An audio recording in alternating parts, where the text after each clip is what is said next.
Salut à tous, c'est Motard Geek pour RFPV et dans cette vidéo, on va découvrir le coffre au trésor de chez Pirate Frame.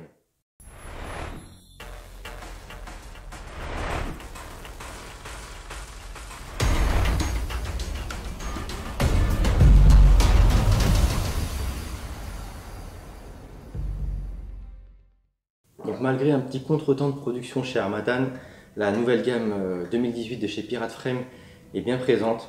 J'ai quasiment tous les modèles ici sous le coude pour vous montrer tout ça. Donc on a la Sloop V2, mais aussi la Pirate V2 qui partagent les mêmes bras. Chacun d'eux, ils ont des bras qui peuvent être en 5 pouces, 5 pouces et demi, 6 pouces ou 7 pouces. Dans le cadre des 5 et 6 pouces, c'est des bras de 4 mm et à partir du 7 pouces, on passe sur du 5 mm. Donc niveau Sloop, je peux vous montrer toutes les tailles de bras. Donc là, on a, je ne sais pas si on va pouvoir faire la mise au point correctement, du 5 pouces. Juste là, du 5 pouces et demi, le 6 pouces et le 7 pouces qu'on peut comparer au plus petit. Voilà les deux tailles de bras. Donc ça nous fait pas mal de modèles. On va commencer par la Sloop V2. Donc qu'est-ce qui change par rapport à l'ancienne? Donc principalement, on retrouve le même design. Il a été un petit peu allongé afin de pouvoir caler sans problème des lipos de 1500 voire même 1800 mAh en 4S avec une GoPro. En parlant de GoPro, on peut voir que les gars de chez Pirate, ils ont modélisé ce qu'il fallait pour mettre une GoPro, ou pour ceux qui ont une caméra directement, on peut le poser sur ce type de support. Donc ça c'est bien pensé.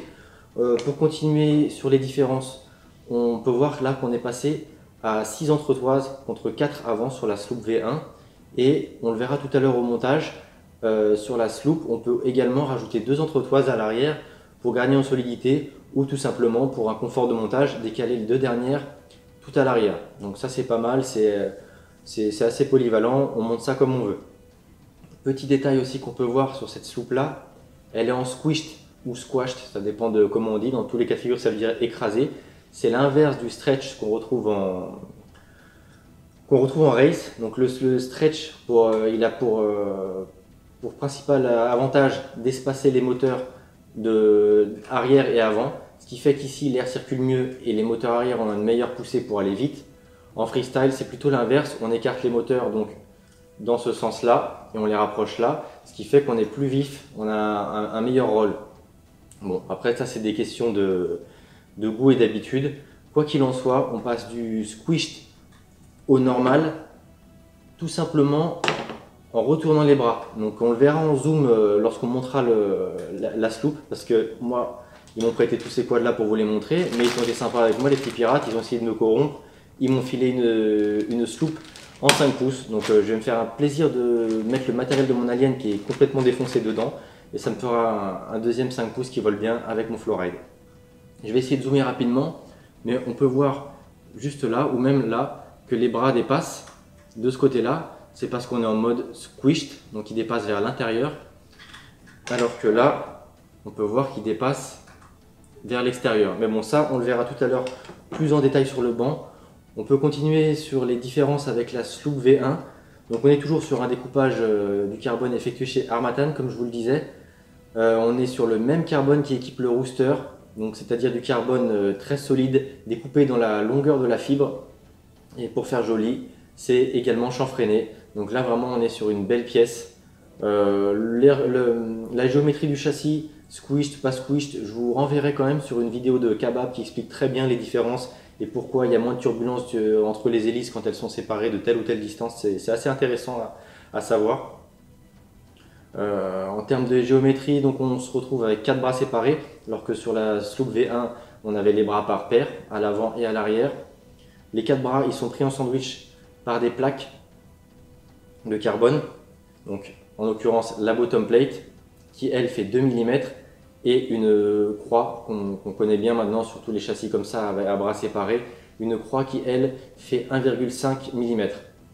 La top plate, elle fait 2 mm aussi. Qu'est-ce que je peux vous dire d'autre sur le carbone et la géométrie? Ah oui, les bras sont à l'intérieur du châssis. Tout ça, c'est pour favoriser un bon équilibre, sachant qu'on a des entretoises de 3 cm, 30 mm, ça laisse quand même pas mal de place pour le montage. On retrouve la petite signature de chez Pirate, l'espèce de queue à la verticale derrière qui permet de venir fixer le matériel de façon plus aisée et également de solidifier les deux plates ensemble.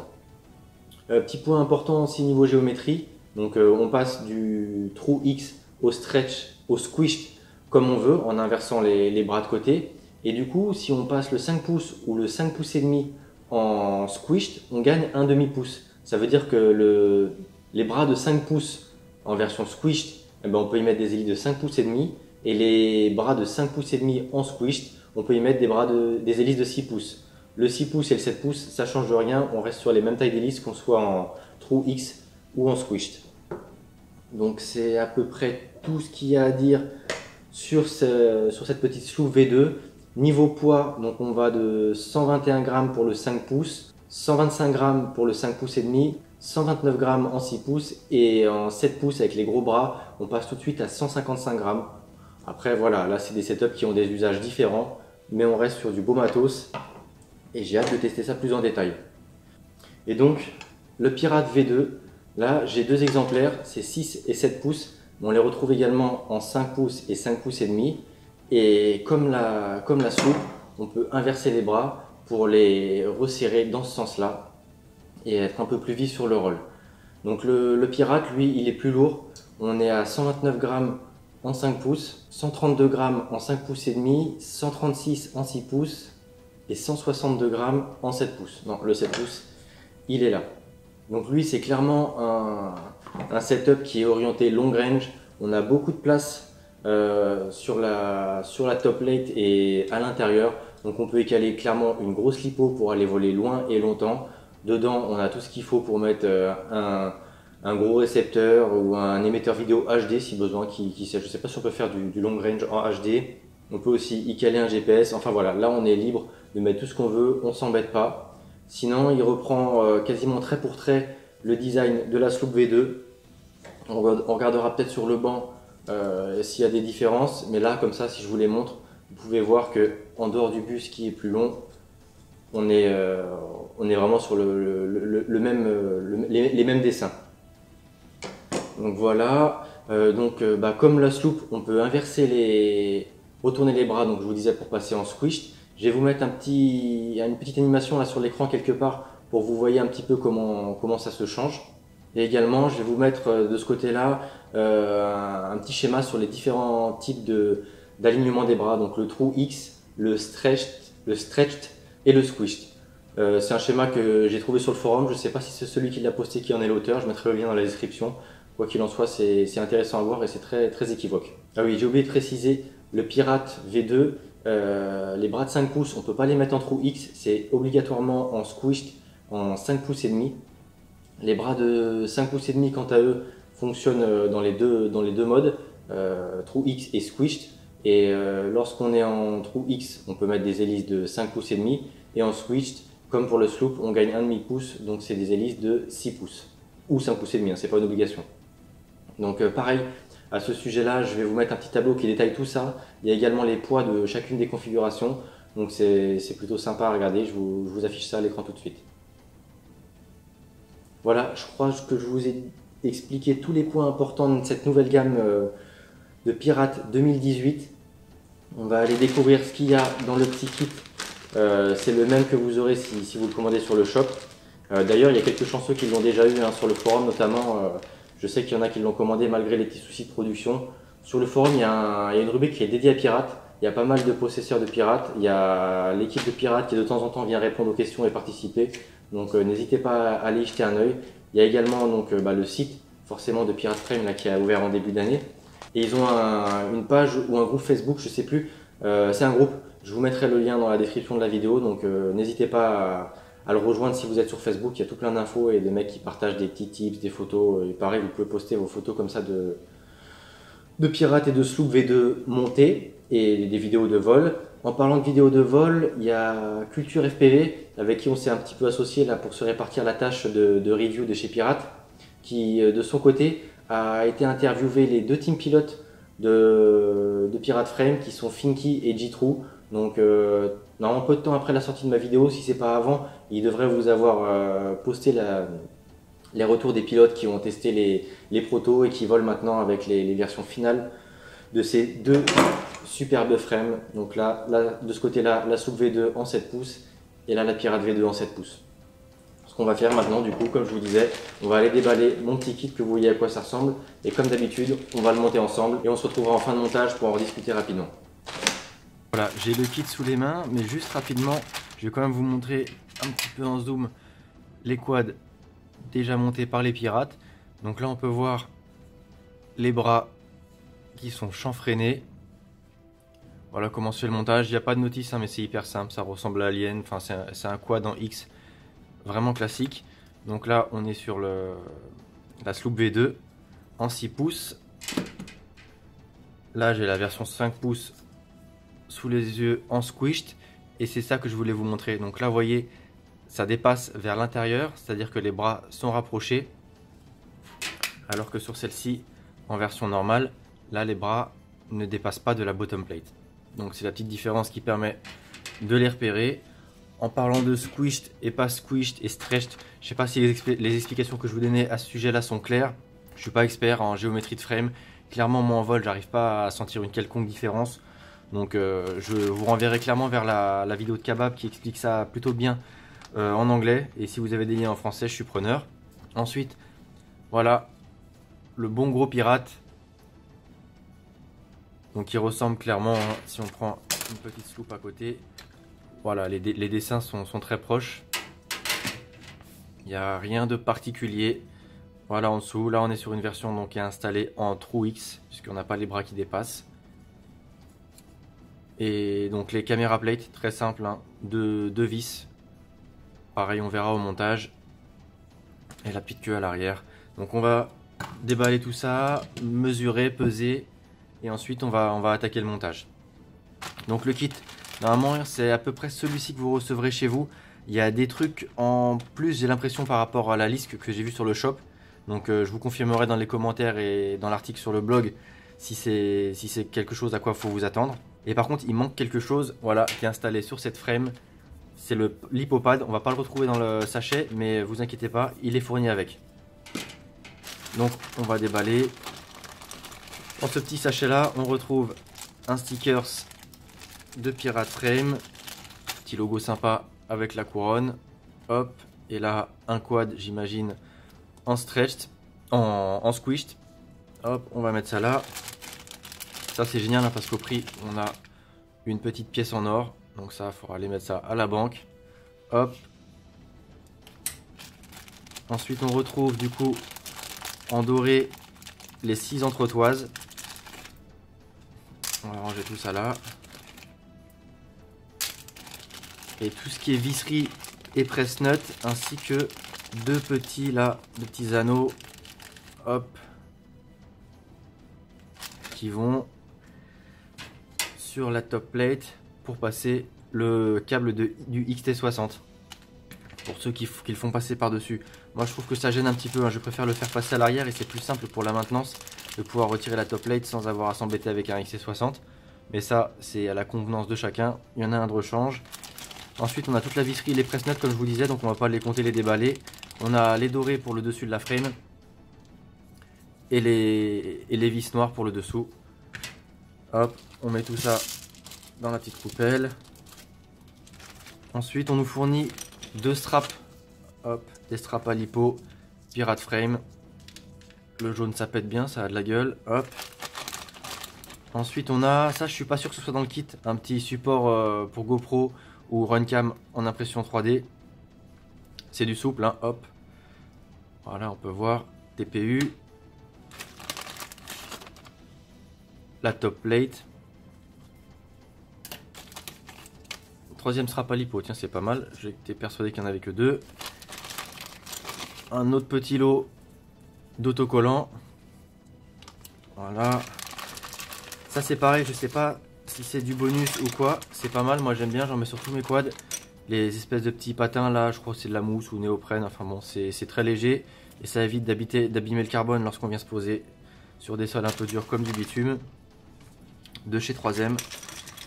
Et les bras, donc on peut voir là, si on zoome un petit peu, les bras chanfreinés avec la découpe le long de la fibre de carbone pour un maximum de solidité. Là pour le coup ça fléchit pas un poil. Le rooster et le carbone d'Harmattan généralement est très bien réputé, donc là-dessus il n'y a aucun risque. Là on peut voir la petite astuce avec le double perçage pour pouvoir justement incliner le bras dans un sens ou l'autre pour avoir du squished ou du true X. Hop. La arm plate, la petite croix là qui vient serrer en sandwich avec la bottom plate les 4 bras. Les trous ne sont pas alignés, mais on peut mettre les press nuts de n'importe quel côté. Après, il y a moyen toujours de s'y retrouver pour les faire matcher avec les trous de la bottom plate. Bottom plate qu'on retrouve donc juste là. Et il ne nous reste plus qu'en toute logique, on va mettre ça de côté, les 2 caméra plates. Voilà. Et la petite queue à l'arrière avec les différents emplacements. Là donc c'est léger. Les différents emplacements pour venir passer des Rizla dans n'importe quel sens pour fixer, que ce soit récepteur radio, émetteur vidéo, quelle que soit la taille, il y a toujours moyen de fixer ça correctement à la verticale à l'arrière. Donc on va passer rapidement un coup de pied à coulisse sur ces différentes plates, voir si c'est bien, ça respecte bien les cotes. 1,6 pour du 1,5, donc c'est bien. Tant que ça rentre dans les trous hein, de la bottom, c'est le principal. 1,6 pour la caméra plate, la première, 1,6 pour la deuxième, 1,6 pour la arm plate. La bottom normalement c'est plus gros, voilà 2,05. On va faire qu'un bras, hein. Hop, on est bien sur du 4 mm. Les 3 autres on les met de côté. Et la top plate 2 mm. Donc là-dessus rien à signaler, ça respecte ce qui a été annoncé. Donc on va peut-être commencer le montage. Pour commencer le montage, on va installer les press nuts.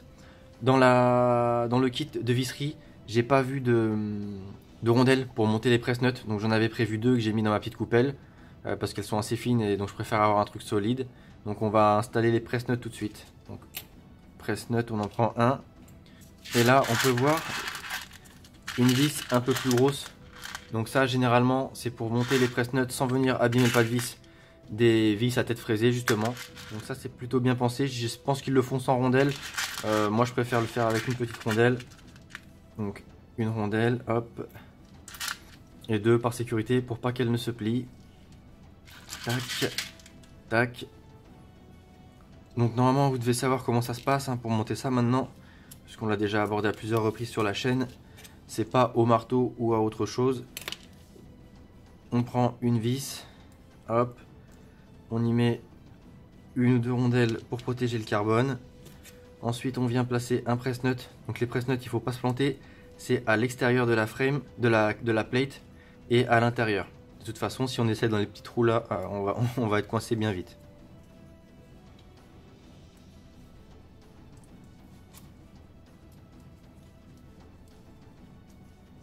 Et donc là, lorsqu'on est embuté, on serre bien fort pour que le press nut bien s'encastre dans le carbone et que ça bouge plus.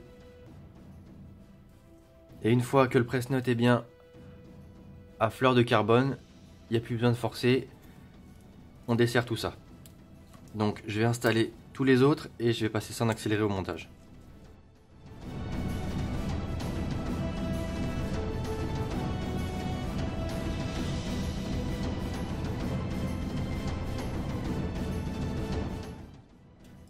Donc voilà, les 8 press nuts sont installés, ils sont pas faciles à bien serrer, mais là je peux vous garantir que ça bouge plus.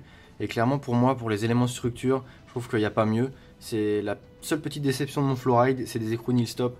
Bon, ça tient bien aussi, mais là clairement le press nut, c'est vraiment top. Donc on va attaquer direct le positionnement des bras sur la bottom plate. Donc comme on l'a vu, il fallait pas que ça dépasse. Donc là, on peut voir qu'il est en mode squished.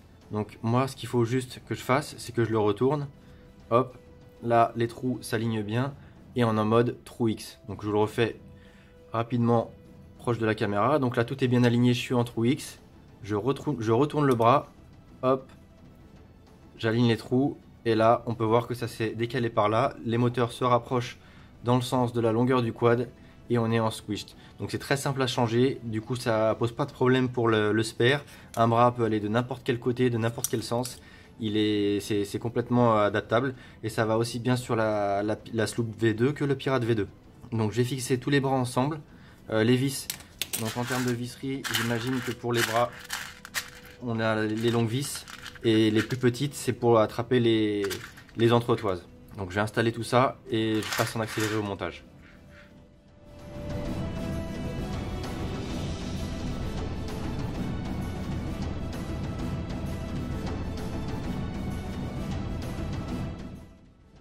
Donc voilà, pour monter les bras, rien de plus simple. Le système de changement de géométrie est astucieux, je dirais même ingénieux. On retrouve ici des trous plus gros pour pouvoir passer les outils et les vis qui viennent du coup fixer toute l'électronique sur le dessus. Donc là, on est sur l'intérieur du quad. L'avant ici avec les trous pour les caméras plates et l'arrière ici avec les trous pour la petite queue qui vient fixer toute l'électronique. Donc tout ce qui va rester à faire du coup c'est à mettre on va préparer les entretoises.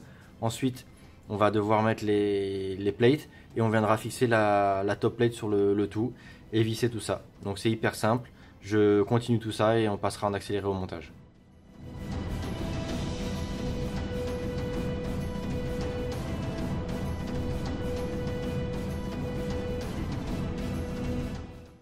Donc voilà, ça va très vite, ça s'installe très simplement. Du coup, il ne reste plus qu'à positionner les caméras plates. Donc les caméras plates, on va les mettre dans le bon sens.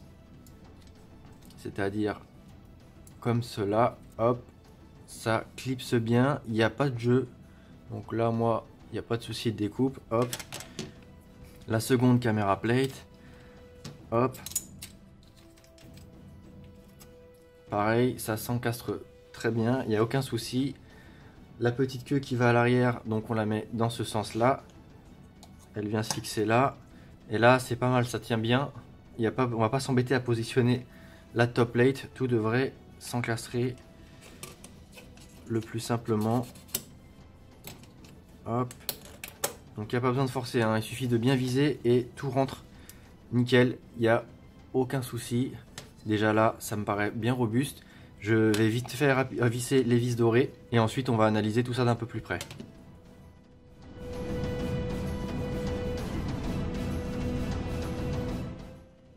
Et voilà, montage de la petite Sloop V2 en trou X terminé.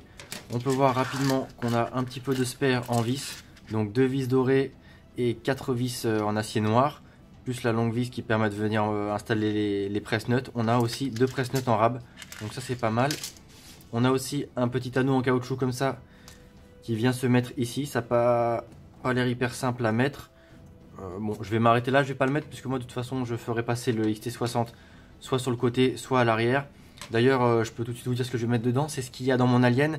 Donc du Full Kiss V1, ESC 24A RS Edition sur les bras. Une Kiss FC V1 avec en dessous une PDB. Donc je vais remplacer la PDB de l'Alien par une Matrix PDB parce qu'elle fonctionne très bien sur mon Flowride. Les 3000 et quelques microfarads de condensateur, ça marche très bien. Ça tourne pleine balle en 5S. J'ai rien qui s'est dessoudé, qui chauffe trop. J'ai pris quelques crashs. Donc pour le moment, c'est plutôt une bonne PDB pour moi, même si elle reste chère. Ça évite d'avoir plusieurs gros condos à mettre sur le montage. Là, a priori, je devrais pouvoir, comme l'Alien, mettre mes 3 cartes en stacké, puisque tout en haut, j'ai un AKK stackable. D'ailleurs, je vais peut-être mettre le tout dernier là en 1200 watts. Je sais pas si je le mets là-dedans ou dans un autre quad. Ensuite en caméra je vais passer sur une Foxeer Euro je pense V3 full size parce que c'est ce qui rentre là-dedans. Donc je vais pas m'embêter à mettre une mini ou une micro. En VTX je suis sur donc comme je disais de la KK. Récepteur c'est un bon vieux X4R, je vais le garder, hein, il tient largement ici avec l'antenne du VTX. Donc voilà pour ce qui en est du montage. On va peser ça rapidement et on va comparer le poids aussi avec les différentes versions là que j'ai sous le coude et qui n'ont pas d'accessoires en TPU. Donc on va peser celle que je viens de monter, la 5 pouces. On est à 122 grammes pour 121 annoncé, donc c'est bien. Ah bah voilà, ça descend à 121.